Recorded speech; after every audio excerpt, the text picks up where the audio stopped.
Today, we are having an episode where we are diving into the scariest gate names that exist. The ones that when people hear it in their chart or in a reading, it's like, uh-oh, that sounds terrifying. We want to talk about our four most scary gate names, and we want to dive into how you can understand those energies and reframe them and see that there's a reason they have this scary name. These are powerful energies that you can have illuminated in your chart, but these powerful places that have these deep shadows. So we want to talk about the city aspect of the gene keys of each of these gates too. So this episode is going to be kind of a going from human design gates to gene keys because we are celebrating a brand new online course that is coming out right now about the 64 human design gates and the gene keys meanings. We are so excited to be sharing this online course finally because it's been something that's been highly requested, and there's just so much depth in looking at the human design gates and the gene key meaning together so that you can really understand that full, well-rounded, all of the different aspects of these qualities. This course has been a long time coming, and we're so excited about it because it is just a wealth of information that can literally be applied to every aspect of your business, of your life, of your relationships, because it doesn't just give you information, it gives you how to apply this information, how to really transmute the shadow aspects of each gift, and also how you're going to be able to use these qualities out in the world, but also internally on your own personal journey with these gifts. So much in human design, it's so complex. And with the gene keys, it's so much information. And we wanted to create this course because we've seen how impactful and important the gates are in a reading, and how quickly just having awareness of what this information is about yourself can change everything and can just kind of open someone's eyes to realize and take accountability for what they bring to the table in their relationships or in their work or with their purpose, or even just on their own healing journey, to really be able to see and say, this is the shadow that has been keeping me stuck. And or to say, this is that next thing that I need to focus on outwardly within this relationship or within this, creation that I'm putting out into the world. So this information is powerful, and we've gone through and made it as tangible as possible in this training. So I'm just so excited that it's finally here and that it's finally out there. So many people have been asking us for this information broken down in a way that is helpful, and now you can access it. So you can go to daylunalife.com/gene keys and you can read more about it and check it out for yourself. But I'm just really excited for to see the ripple that this has out in the world of change, of awareness, of more love, of more understanding and self compassion, because that's what we need to heal this planet, to heal the pain in the world, is to understand ourselves more deeply. Yeah, and out of the 64 gates, I mean, each one of the 64 gates or gene keys is like this cosmic soul contract that you came here to learn. Like there is so much depth in each and every single one of these qualities. So in our human design charts, we all have all of these gates that are imprinted into our energy. And that imprint tells us that we have this quality to work with, whether we like it or not. This is a part of who you are consistently for your entire life. You are here to go on the journey of these qualities. And this is where your human design chart gets so specific, right? You can see how you, as a projector with, gate 36 as your sun gate, you're going to be so different than a projector that has gate 51 as their sun gate, and all of the other gates as well. Like you can see that you have all of these qualities, all of these curriculums. You're here to go on this journey. You're here to look at this fear. You're here to make this transmutation with the energy. And ultimately, you're here to share this gift and be able to channel the divine through your energy in this way. So it's really like when we talk about human design, it's so specific. Every single person's chart has so much uniqueness. It's hard to get into the depth and the layers with all of the gates. So that's why this course is so exciting, because finally people can go in. It's going to be an online self-paced course where we go through all of the 64 gates and gene keys, but then you'll also be able to have lifetime access to the library where you can refer back. What does my gate, 43 mean? You can just watch that video. What does my gate 23 mean? You can just watch that video. Or you're talking to a close friend at coffee and you're like, oh, they have this gate, but what does that really mean for them? You can look it up in the lifetime access to this library. So we're really excited about that. And in this podcast episode, as we mentioned, we wanted to get into the kind of scary gates that have a little bit of shocking names, because we really believe that these 4 gates are just so incredibly powerful. They are such opportunities for healing. And oftentimes, the things that feel the scariest in our chart can be the places where we have the most power, the most transformation. We really get to help people the most when we go on these journeys. So, we're curious for you as you follow along if you have any of these. But even if you don't, maybe someone you love has one of them, maybe one of your children has one, or your partner. And even if you don't have anyone close in your life that has these 4 gates or qualities in their human design chart, these are still lessons that humanity is here to learn. Maybe this lesson is not consistent for you and imprinted into your design, but it's still a wisdom code that humanity is here to work through and transform through. Yes. So the first gate that we want to talk about is the gate of crisis. And that sounds so bad, especially if it's, your sun gate, for example, like Dana was just saying in a reading. We're like, okay, so your most important quality that people Gift need from you the most is the gate of crisis. And they're like, crisis. fuck. Like, what does that mean? Does that mean that I'm destined for crisis energy and for turbulence and for um just really intense emotional situations? And on one side, yes, you are. And on the other side, you're not. Like you don't it doesn't have to be turbulent, right? And the beauty with gate 36, this gate of crisis, is that if you have this quality, you are somebody who has been there, felt that. It makes you incredibly deep. It makes you incredibly wise around hard and challenging situations, and being able to move through crisis or turbulence or intense experiences and get the wisdom and the lesson and really learn as you're navigating that makes you somebody who is I want to say a real bitch. It makes you somebody, right, who isn't just all talk, or who isn't, you have this level of depth to you.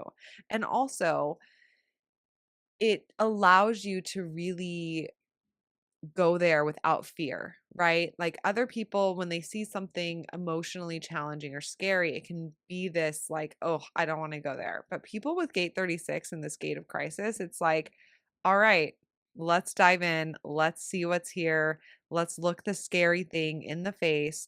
And if you're not willing to do that, right? If you're not willing to embrace the pain of life or the struggles or the challenges, then you're going to have this state of emotional turbulence and things happening in a destructive way, and you're not getting um any wisdom or true juice out of that situation. It's just destabilizing your life, or it's keeping you stuck, and it feels really scary and intense. So awareness obviously is the thing that sets you free with any of the things that we're going to talk about today. But gate 36, the gate of crisis, I actually really love this gift. When I see somebody with this gift, I'm like, okay, yes, like let's fucking go. Like this is somebody in my life that I'm like, it feels exciting, it feels juicy, it feels real, and it feels incredibly human. Yeah. And ultimately, Gate 36 holds this wisdom code that any emotional challenge that happens for any of us, whether you have gate 36, the gate of crisis, or not, the way that humans work in, as a spiritual being in a human body is that when you have an emotional challenging situation, it is always here to help you evolve spiritually. Always. Every single emotional challenge is a gift that is happening for you to help you grow, to help you learn, to help you become deeper, wiser, more resilient, more compassionate, more understanding. And those who have gate 36, who really have embraced the emotional challenges in their lives, they're not running from it, they're sharing it, they're talking about it, they're helping other people move through those things. There is an undeniable compassion about them that is honestly so healing to be around. They are such a gift, such a light. And that brings us into the city expression of the 36 gene key. So when we talk about the city expression, it's like beyond sharing the gift aspect. The gift is the side of this that you can share out with the world, an offering, something that you actively put this quality out into the world with. And the more that you do that, you can have these glimmers of the divine truly moving through you in this quality. And so city aspect of the 36 gene key is called compassion.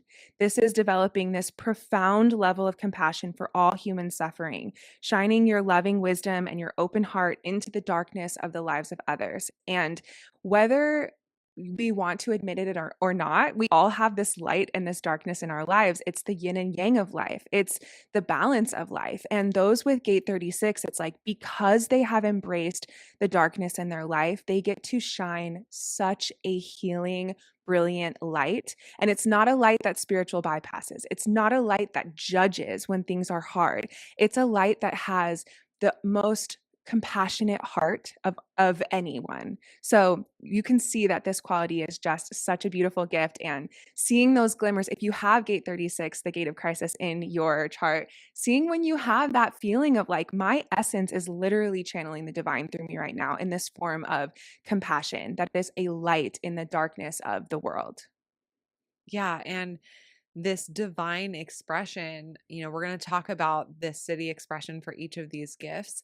And obviously, in our training, we go a lot deeper with the shadow and the gift, and then obviously this city that we're sharing. But with this gate of crisis here, this divine expression has this ability to heal through compassion the darkest nature of others just with your own compassionate heart. So it extends this gift into literally being able to heal the darkness in the world with that light and that compassion that Dana's talking about. So it's so beautiful, right? And it definitely is a reminder of how you need the shadow, you need the darkness to get the light. You can't just everything can't Yes. just be like, "Oh, once So I'm, true.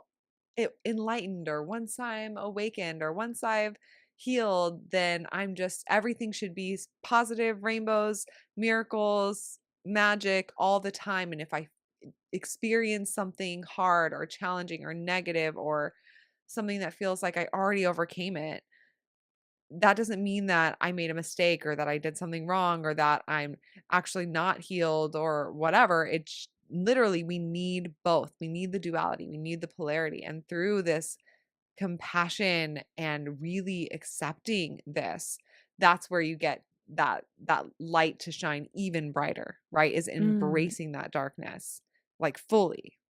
I love that reminder because this gate is like a perfect example of that because it's so literal. Like you literally need the darkness and the challenge and the crisis in order to have the light. And I feel like that is so universal with like so many things, but this gate really exemplifies that in such a beautiful way. And it's like the Yes. classic, how is this happening for me instead of to me, right? You can see that every time we go through an up level, there's going to be that darkness or that challenge. It's part of our evolution. It's part of the light. Okay, so the next gate, which I just realized, Shayna, that you don't have any of these 4 gates that we're gonna talk about in your chart. Wait, no, I have the last one that we're gonna get Oh, into. you do? You have 64? Yes, yes, yes. Oh, sorry, spoiler or Yeah, I was about to spoiler. say, "Don't reveal the last gate," like it Easter matters. egg. Okay.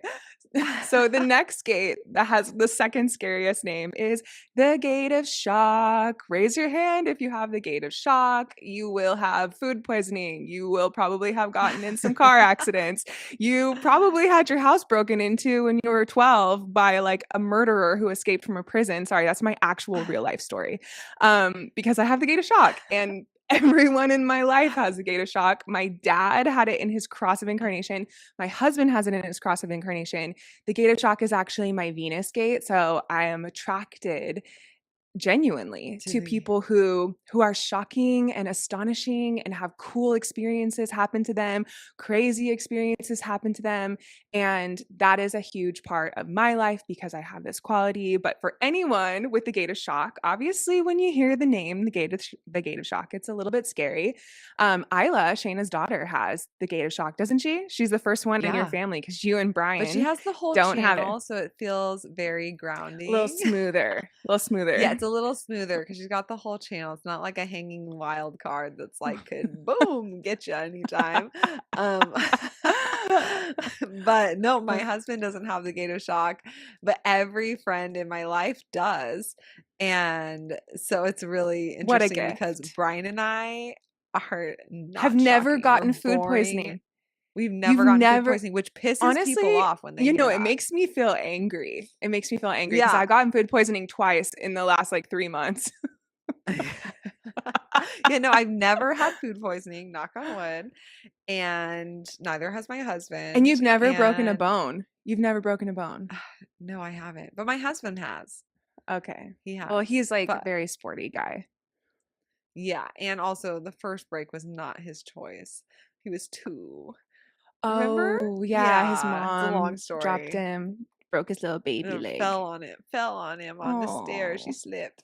poor Yeah, guy. she's still traumatized. Roxy, if you're listening to this, we Does love she you, have and gator it shock? wasn't your fault. I don't know. I'm gonna look that up while you She explain what the gate of she shock might. is.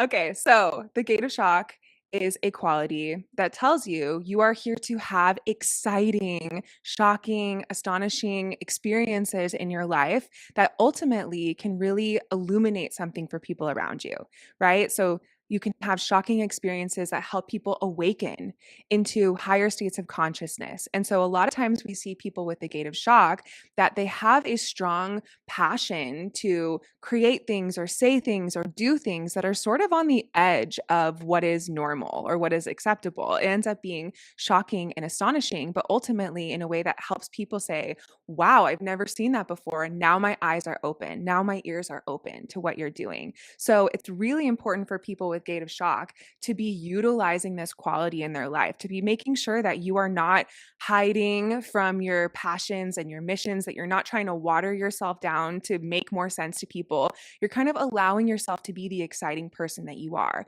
You're drawn to things like maybe for me with human design being kind of different or woo woo, especially when we started this work.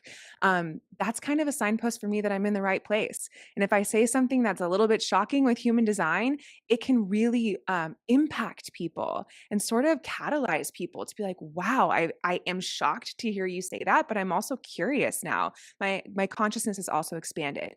Now, here's the problem. If you are not really aligned with what you believe in or your mission or the things that you think are exciting and that are going to help awaken the world, if you're hiding in some way, then you can kind of create shocking situations that are not going to help people awaken. So it can be sort of the lowest expression of this gate of shock is when you're living sort of a boring, dull, complacent life and you can just have negatively shocking experiences happen to you, right? The things like car accidents or things breaking or crazy stories that don't have like a positive edge to them or something that helps you grow. Now, even if you are in alignment with the gate of shock, you still are going to have some crazy stuff happen to you every once in a while. Mhm. It's part of who you are. You're meant to have a flavor of excitement in your life. People with Gate of Shock have great stories. They do. And it's part of what makes them charismatic. It's part of what makes them a leader that can awaken people. Think about Ra Aruhu, the founder of Human Design. He's the perfect exemplary and energy of the Gate of Shock. Just the way he speaks, the stories, the way that he downloaded Human Design, it is absolutely astonishing. And it can really stop people in their track and get them on board to learn about what you have to say. So it really is such a beautiful quality. But when we're talking about Gate 51, and the city aspect, that highest divine expression, when you're truly sharing this gift out into the world, the city is called awakening. And I love this word. I sit with this word instead of shock. I will think about being awakening and having experiences happen in my life or things that I share, instead of them being shocking, for them to be awakening. That word is just so healing, and it really helps me connect automatically in with the way that my soul chose to have this quality and how beautiful it is to be someone who gets to spread that awakening in your life. Yeah, and it really, getting deeper into this city expression, it's when somebody is so much themselves that they have no choice but to awaken. And they have this like indescribable state of this separation of a dissolution, that they're separate basically. And they're like this one, but then they're separate, and or they're themselves, but they're part of the one. And it's this change of their perception that is this ultimate state of awakening. And it's like when we get to that divine expression, you can all of the divine expressions for each gift, you just see on this like higher oneness level, right? But you are still going to have like experiences that maybe are in the lower expression, but maybe in other places of your life, you're in like this gift expression. And then in some moments of your day, you're in this awakening divine expression. And so it's not that that's like good and the shadow is bad. It's just that if you have gate 51, your life is not going to be complacent. And if you are trying to be complacent, you're going to have something come around and There's going to be your some life up. shocking, shaking shit. Yeah, to get you uncomplacent. And Yeah. ultimately, your energy is here to help shake things up and bring in that sense of, whoa, I feel more awake now. Like I'm Mhm. really here because this is so shocking, right? Like when you get in a car accident, you are there. You're like, oh fuck, this just happened. Like I was thinking about something, I didn't even pay attention. Like it brings you so present and so uh in like just with that thing, and it shakes things up. So if you can kind of reframe it and know like, okay, your life is meant to be exciting, it's meant to be fun. I love being around people with Gate of Shock because it just adds some spice to my life, and it's like, whoa, Mhm. that would have never happened if you weren't here. Yeah. I like And exciting it gives people and people with great stories and people who do things that are a little bit on alternative or on the cutting edge. And all of that is Gate of Shock energy. and you love those people because that's your Venus gate. Yep. Um, which is wonderful. Perfect. Perfect for me. It's so fascinating to me, just side note, that what oftentimes your Venus gates are whoever you're married to or your, soulmate is, or whoever you're attracted to has those same qualities. Mhm. It's just so fascinating to see like every person that I feel like every person that I've looked at when I've done a relationship chart, or even just looking at, people in my life who are married and like are really happy together. It's like, yeah, these are your Venus gates and here's your partner. They And have there these they gates. are in your partner's chart. Yeah, and that's what you love. Okay, I digress. So the next gate that is scary sounding is the gate of doubt. And this is gate 63, the gate of doubt. And it's really honestly not scary at all. Like this is just somebody who questions life and that questions everything. And so when you are doubting yourself and using this energy incorrectly, you can kind of spiral and always second guess yourself, always wonder if you're good enough or if you are doing this right or if you have what it takes or, whatever. You can always question yourself, but this is meant to be used collectively. Like, it does this, project have everything that it takes? Is this really what is needed for this thing? Is this actually true? Is this actually helpful? And those inquiries, that skepticism helps bring out more truth. You are somebody who finds truth with this gate of doubt. And we need that, right? If everybody just takes things at face value or takes things as they're told, then we all just get lost in this echo chamber and this game of telephone, and there's no truth actually coming through. The people who have gate of doubt feel really trustworthy because it's not this, you know, I'm just doing what I've been told. I really question this system. I really like tried to find the flaws, or I have found the flaws and I found the solutions to that. So they're intellectual. A lot of people with gate 63 can end up letting their mind run the show in general, making decisions from a logical place instead of using their authority. So we see that a lot with people with gate of doubt. Um, so it's super important if you have this gate to really understand what your authority is and let that run things instead of you questioning things.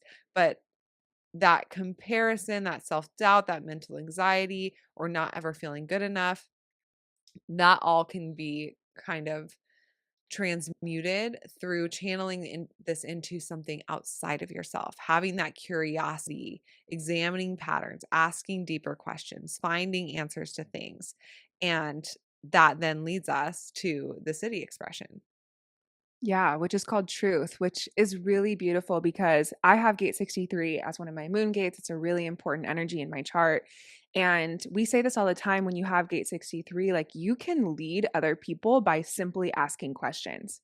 Like you are here to live in this state of inquiry and questioning things. And why is it like that? Why does it work that way? And so much of your process with gate 63 is actually asking the questions. And then you have these glimmer states, this like divine energy that channels through of the city of truth. Like you find, you understand, you feel the truth of that whatever it is that you've been inquiring about or observing or analyzing. And it's a beautiful moment because with this city, it's like after all of your effort and exertion, like you're constantly questioning, seeking, examining, like doing all of this work. And then there's this moment where you just have this aha and you understand something more deeply. And eventually, you see that the truth of every circumstance is there all along with the doubt. And you begin to see doubting life and questioning things as a really playful and fun human process, and that it doesn't need to be turmoil. It doesn't need to be like, what's the answer? Like, if you think of someone being like a truth seeker, I feel like in the lowest expression, there can be like this hunger, like this insatiable need to know. And when you have these glimmers of truth, it's like, the truth is there all along in the process. The truth is there in the questions. The truth is there underneath all of the confusion or the questions that you're asking. And I feel like it becomes really playful. And it's like you don't even need the answer to know the answer. And I think that that's a really beautiful way to live if we can channel this city into moments of our life. And I think that, one of my favorite qualities in someone is someone who continues to ask questions and doesn't pretend like they know everything, because it's like, how could you know everything? And at the same time, you can be so interconnected to truth. Like you can be someone who feels what is true, and at the same time you have this humility to be like, but I know nothing and I still am a lifelong learner. I'm still am a lifelong student. And I feel like that's sort of like the wisdom code that comes through in the 63rd gene key, the city of truth. It's really beautiful. Yeah, gate 63 is my husband's unconscious sun gate. So this is a big, and then obviously my partner, Dana, has this placed as her moon gate. So this is a big energy in my life and I love it. I love the questions. I love the curiosity of life and the playfulness that comes alongside that, right? So then the last gate that we want to talk about is the gate of confusion, gate 64. This is also a head center gate. And this It's so funny. It's my husband's unconscious earth gate. And he's like, my main qualities are doubt and confusion. Like, what the fuck? Your And main gifts in your life purpose are doubt and doubt confusion. and confusion. Yay. Congratulations. But he doesn't have crisis. So no, But it's DayLuna not a bad does. thing. I didn't even say They that. In yes. DayLuna's chart as its own entity, DayLuna's sun gate is gate 36, which I reflect on all the time. So Yeah. it is in our life in that way. Yeah. And I feel it. I feel it through her. Okay, so gate 64, this gate of confusion, really, this is people who are here to say that's confusing. Why? Like, why? What is there? What's in that? They are drawn towards things that don't just have one answer, that have multiple different truths or different answers, right? So like life and death and like what is love? What does it mean to truly heal or to truly forgive? Or what does it mean to actually awaken? Or why are we all here? Right? These things that don't have one answer, they have many, many, many different answers. And it all depends on your awareness or what you find on your journey of exploration. And people with gate of confusion, they want to get into that. They're drawn towards those things. Now, obviously, in the lower expression, this is feeling overwhelmed by life's pain or collapsing into a state of confusion in general, or living your life as like this imitation of what other people have done or how they're living their lives. So, avoiding the confusion, that the growth that comes by diving into the confusion, and instead just, I like to say, or we like to say, putting on the hat, which is our metaphor of like the hat of like an NPC hat, almost like a side character as a Sims, of just not questioning life, not wanting to dive deep of like, okay, this is what you do. I'm not gonna wonder anything. I'm not gonna ask anything. I'm just gonna move through the steps of what my parents or my teachers or my friends have done and tell me to do, and really just be in the status quo, which there's nothing wrong with the status quo, but the hat, this is such a tangent, but the hat is like not even knowing you're in the status quo because you've never even asked like, who am I? Or do I actually love this sports team, or am I just fucking going along for the ride because everybody told me, and like I have no identity other than the sports team is now my identity, right? Those people are wearing the fucking hat. Okay. Anyways, And but I in love them because general, they are God as well. So, in general, the gate of confusion can bring out that side if you're really avoiding diving into depth and um asking, like getting into the complexities of life. yeah, and this, the last two qualities, this and the last one, gate 63 and gate 64, these are both very mental energies overall, right? They're about thinking about life. And gate 64 specifically is coming from the head center about asking these deeper questions. So it ultimately is really that seeker kind of energy around what are the questions we should be asking in life? What are the things that should matter? And in the highest expression, when we meet people with gate 64, they bring such a profound depth to the way that they think about life and question life. Like these are people that are like, what does love really mean? Like, what does it mean to love another person? What is the definition of love? What does it mean to be born? What does it mean to die? What does it mean to lose someone and to experience grief? Like they're always asking these really deep, profound questions about the human experience. And it is so inspiring to be around these people when they are in that space. And these are questions that are deeply confusing. There are hundreds of different religions throughout all time that have been trying to get to these answers, that have been writing books about them and persecuting people who believe in other ways of thinking about these questions. These are the questions that are unknowable, if you will, in the human experience. And yet, those with gate 64, they're like, this is confusing. Let's get into it. It's inspiring. It's exciting. They bring so much inspiration to other people when they dive into those confusing things and are able to find some clarity, some truth, and some illumination, which is the city expression of gate 64, the 64th gene key, illumination. And this means learning how to listen to the truth in the poetry of life. This is a phrase like from Richard Rudd, who wrote the gene keys. I think it's so beautiful. He talks about the poetry of life, like seeing the hope and the pain and the color and the texture of life, and being able to listen to that and feeling the truth.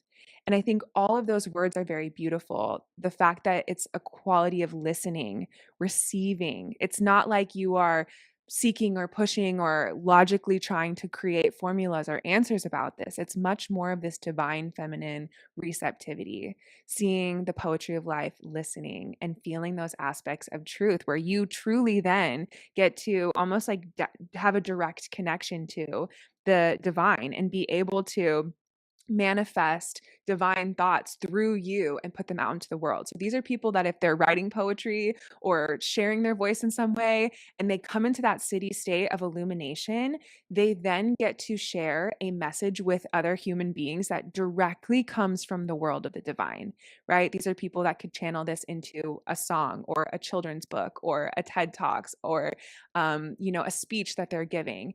And it's such a beautiful quality that stands out in such a powerful way. And it's so beautiful to see that it comes once again from this quality of confusion. It's like doubting things. It could be as simple as like, why are taxes so hard? This is confusing. I'm drawn to this, all the way up to what does it mean to be a human, a spiritual being living in a human experience? Like all of that realm of confusion are things that people with gate 64, the 64th gene key, can be drawn to. Yeah, which is really interesting that I have gate 64 and you have gate 47 and we create this channel together because it just feels like love at first sight is how that energy feels in my life. And All of the that's an electromagnetic channel we make that we forget about. Like we don't talk about it as much. We talk so much about how yeah, our 2 to 14 or our 43 to 23 that we make together, but this one is really beautiful too. yeah. And I think it's definitely a part of like how we channel and how things come through when we're not planning it or expecting it, whether that's at a retreat or on the podcast or whatever.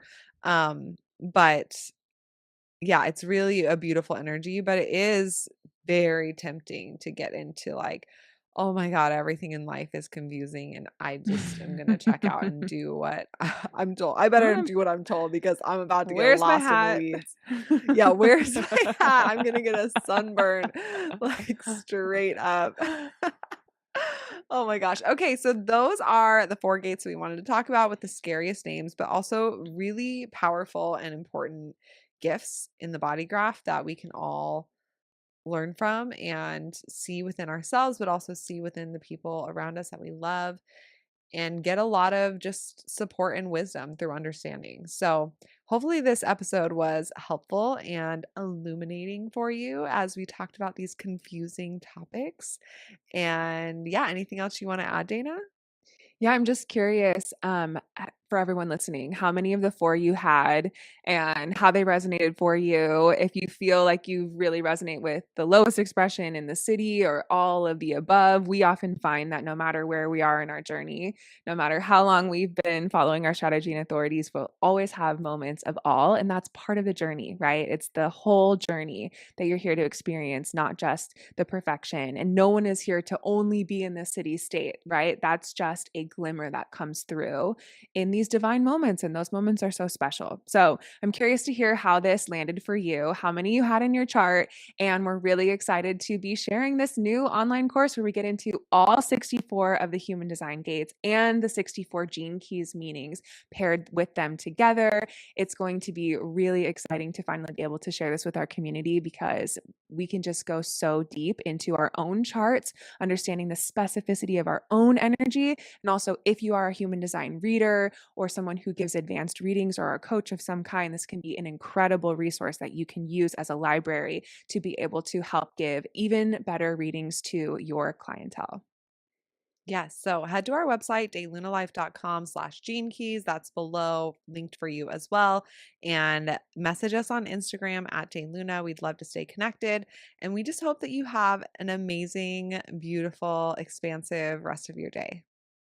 Thank you for tuning in with us today. If you like this video, be sure to like and subscribe to follow along and learn more about human design.